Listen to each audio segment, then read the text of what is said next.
Welcome to this explainer. We're jumping straight into the rhythmic, absolutely fascinating, and deeply magical world of J.R.R. Tolkien's poem Bombadil Goes Boating. Now, on the surface, this might just look like a lighthearted tale about an eccentric guy taking a quick trip down a river. But as we unpack these events together, we're going to see how a seemingly silly river trip actually reveals a tremendous amount about the way news, rumors, and ancient magic flow through the very edges of Middle-earth. Tom's attitude right out of the gate is literally the perfect call to adventure. It totally captures his spontaneous, nature-driven spirit. You know, the old year is turning brown, autumn leaves are falling, and a beechen leaf just drops right into his hand. Instead of planning some grand, sweeping quest, Tom simply decides, hey, the west wind is calling. He's caught a happy day, and he decides to mend his boat and follow his fancies right then and there. It's basically the ultimate spontaneous road trip. Well, river trip. Section 1. A spontaneous autumn journey. Before we get into exactly who Tom meets along the way, we really need to map out where the west wind is taking him today, and how this simple whim turns into a full-blown, day-long journey. We start in the bright morning at a hidden creek where Tom hauls out his cockleboat. From there, he rows down to the rushing waters of Withywindle, washes up at the Hythe at Grindwall by the afternoon, and finally winds up on Maggot's Lane as evening sets in. It's just this beautifully structured day in the life that transitions from bright morning banter all the way to late-night lore. Section 2. Banter on the Withywindle. So, as Tom rows his patched-up boat down the current, singing away about the silly sallow stream, he encounters the local wildlife. But let me warn you right now, this is absolutely not your average, gentle Disney movie greeting. The animals of the Withywindle have a whole lot of attitude. Take the kingfisher, for example. There's this sassy, playful hostility between him and Tom. The kingfisher essentially mocks Tom, telling him to watch out for willow snags and saying he'd laugh to see Tom flounder and sink his tub. Tom's quick wit fires right back. He calls the bird a dirty varlet living in a slovenly house, despite his fancy scarlet breast. It's a hilarious exchange of insults, but it actually ends with a moment of real beauty. The bird drops a gleaming jewel blue feather, and Tom happily catches it, sticking it right into his tall hat as a lasting gift. And this dynamic builds even further when an otter lad pops up and splashes Tom's boat, setting the whole thing a-swaying. He teases that Tom is mad as a coot with wooden legs. Now, Tom doesn't just tease back with some mild insult, no. He playfully threatens to give the otter's pelt to the terrifying barrow wights. He literally jokes that they'll smother the otter in gold rings so deeply that his own mother wouldn't recognize him. I mean, wow. It just goes to show how fearless and deeply rooted in the ancient, sometimes dark magic of the world Tom really is. He's using the dreadful barrow wights as a punchline.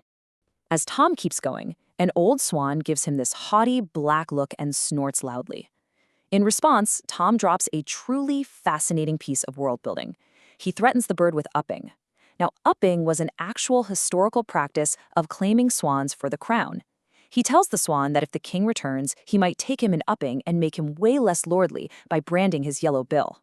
It's amazing because even in this completely whimsical moment of bickering with a bird, Tolkien effortlessly weaves in the lore of ancient kings and the deep history of Middle-earth. Section 3. Crossing the Shire Border. After surviving those sassy animals and the rushing rapids at Withywindle, Tom's boat, which is spinning like a windfall and bobbing like a bottle cork, washes up at Grindwall. And this leads to our next major encounter right on the border of the Shire. We get this absolutely hilarious border-crossing standoff at Hayes End.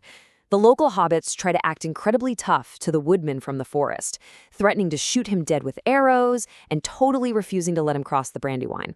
Tom, on the other hand, completely dismisses them. He calls them little fat bellies and mocks their cowardice, pointing out how they hide from horny goats, badgers, and even moonbeams. And his ultimate comeback? He threatens to call the orcs on them to send them running. It's this brilliant clash of the cozy, sheltered Shire folk trying to intimidate an ancient magical being. Leaving the river behind as the sun sinks and the Brandywine turns gray, Tom walks along the road in the fading light. He encounters a pony cart driven by Farmer Maggot, and they greet each other with the absolute best kind of abrasive friendship. Maggot calls Tom a beggar man and threatens to lock the doors on him, and Tom fires right back, calling him a pennywise tub on legs and an old farmer fat. It's exactly the kind of rough teasing banter that only true old friends ever share. Section 4. Fireside Tales and Rumors. Let's head to Maggot's house at Bamfurlong, where the tone of our story shifts entirely. We're moving from the bouncy, energetic river banter out in the wild to something much warmer, deeply communal, and honestly, slightly more ominous. But before the serious talk begins, we see the pure joy and warmth of Maggot's inner sanctum. The house is brightly lit against the starry night. Maggot's family brings out tankards of Shire ale to welcome the benighted traveler. The kitchen is just filled with supping, singing, and dancing.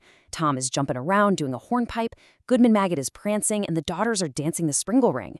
It is the perfect picture of rural comfort and hospitality. But the real substance of the visit happens when everyone else goes to bed. Tom and Maggot lay their heads together by the England nook. In a pre-digital world, this fireside chat is exactly how news travels. They swap tidings from the Barrow Downs all the way to the Tower Hills and listen to what they're actually discussing. Queer tales from Bree, rumors in whispering trees, tall watchers by the ford, and shadows on the marches. Right here, amidst the ale and the dancing, we see very real, very dark shadows brewing on the edges of their cozy world. The wider, dangerous events of Middle-earth are actively creeping into the conversation. Section 5. The Magic of the Return. Old Maggot eventually falls asleep in his chair beside the embers. And ere dawn, Tom is simply gone. He vanishes like a dream you only half remember. After a morning shower of rain, he leaves absolutely no footprints, no traces, and no sound of heavy paces. But what about the boat he left behind at Grindwall? Well, 3 days later, the magic of the river reveals itself in 3 beautifully cooperative steps. The very animals Tom bickered and traded insults with actually worked together in the night to drag his boat back upstream. The old swan proudly takes the painter in his beak. The otter folk swim beside to guide the boat around the crooked roots of Old Willowman. And the kingfisher and wren perch right on the boat, singing merrily as they bring it homeward. It's just a gorgeous image of nature in harmony. However, to add one final touch of lighthearted humor to this magical resolution, there is one minor detail. The animals completely forget to bring the oars. The oars are just left lying there at Grindwall, waiting for Tom to come find them. It's a brilliant comedic way to wrap up this charming river adventure. Which brings us to the end of our journey today, and I want to leave you with a provocative thought. We've seen Tom trading jokes with otters and singing silly songs, but we've also seen him quietly swapping dark tidings about watchers and shadows over the embers of a fire. So how does this whimsical, deeply nature-connected figure actually fit into a wider world where dark forces are beginning to gather? Is his joyful, spontaneous life a denial of that darkness, or is it actually the ultimate defense against it?